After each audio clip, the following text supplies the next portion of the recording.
can't see me, you Stevie. Wondering how I reach more evolutions than Eevee and make it look easy.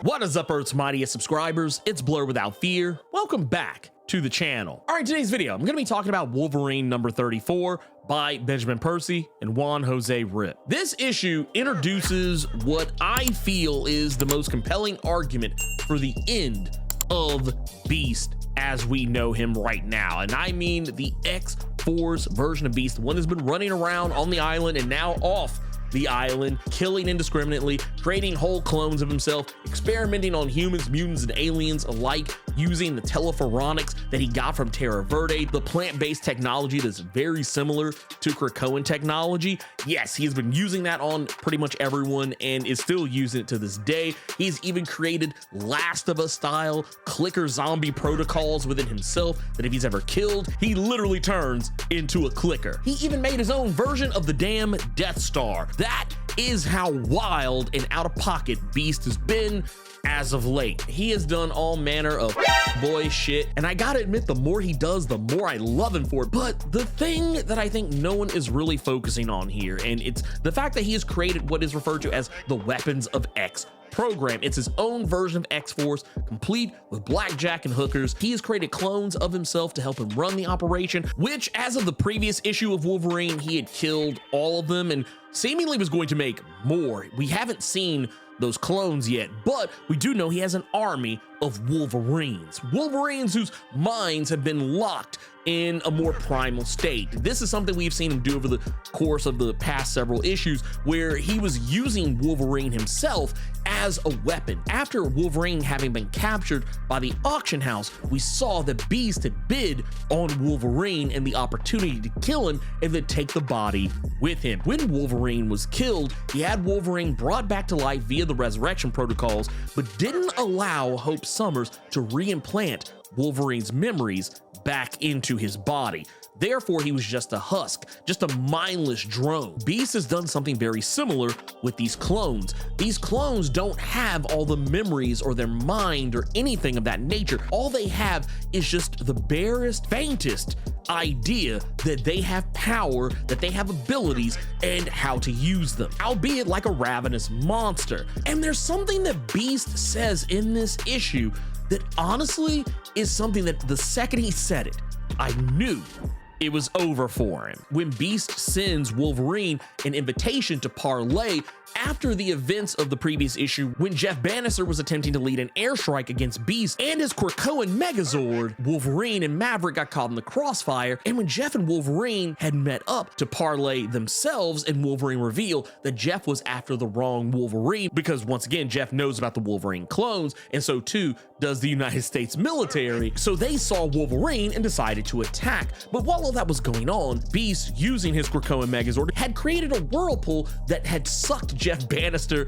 down into the depths, and Wolverine was unable to save him. Well, because for one, Wolverine is literally heavy metal personified, so he would have been more likely to sink than he would have been to actually get Jeff Bannister back. But Beast saved Jeff Bannister and was using him as a bargaining chip to strike a deal that Beast would give Wolverine back Jeff and that Wolverine would stay out of Beast's way. But in that invitation, Beast said something incredibly telling. He said that, and remember, when you're dealing with smart, don't bother trying anything stupid. It's a very interesting saying because technically, Beast has already done something stupid. You see, he forgot the key thing about Wolverine. When he cloned him, he didn't put Wolverine's memories back into his body. He tried to keep each of those Wolverine clones in a sort of primal animalistic state where they're all controlled via Krakoan control collars. They're basically shock collars that you would normally associate that people use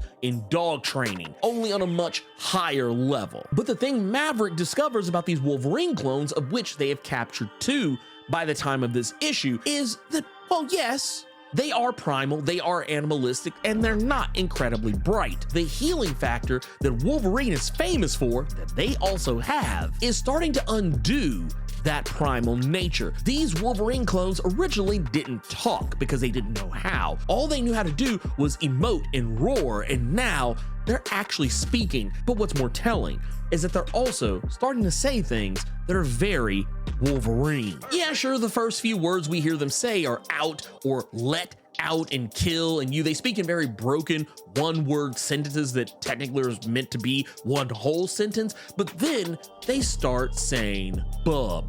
This is basically Benjamin Percy's way of letting you know is that this kind of calls back to something we saw recently happen just a few issues prior. In Wolverine number 27 and 28, Krakoa had dragged Wolverine down into the pit. Now at the time, this was due to Sabretooth having imprinted on the island and a part of it trying to become just like Sabretooth and torture Wolverine. And over the course of this time where Wolverine was being tortured, granted, a lot of the reason why Wolverine's memories came back is because Krakoa was forcing them back into him, doing it in a way that was not particularly nice. The idea here is that no matter how you resurrect Wolverine, Wolverine at the time was in the same mental state as these clones. He didn't have any of his memories implanted into him after he was resurrected.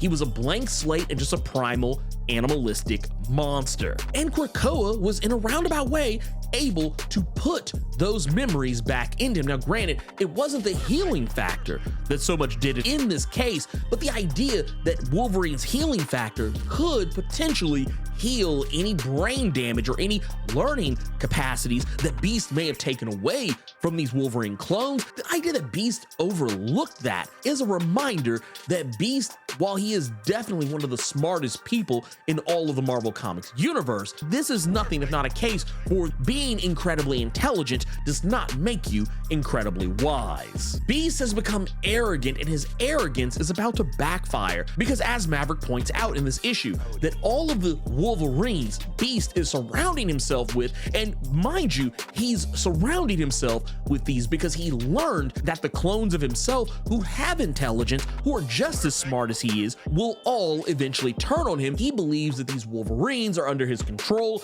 and that they have no agency. They will not turn on him at any point. But what Beast doesn't realize is that yes, these Wolverines could literally turn on him and kill him at any particular moment without hesitation, without provocation, and without notice. He won't know until it happens. And you look at this image of Beast right here surrounded by Wolverines. He is so smug in his actions. He is so smug in his station right now that he believes he is invincible, that there is no way that Wolverine can get to him, that he has Wolverine in a checkmate situation because he has Jeff Bannister. He doesn't realize that any of these Wolverines who don't have any ties to Jeff Bannister, who will all become more intelligent, ravenous monsters at any moment, he doesn't realize that each and every one of those Wolverine's claws are already in his back.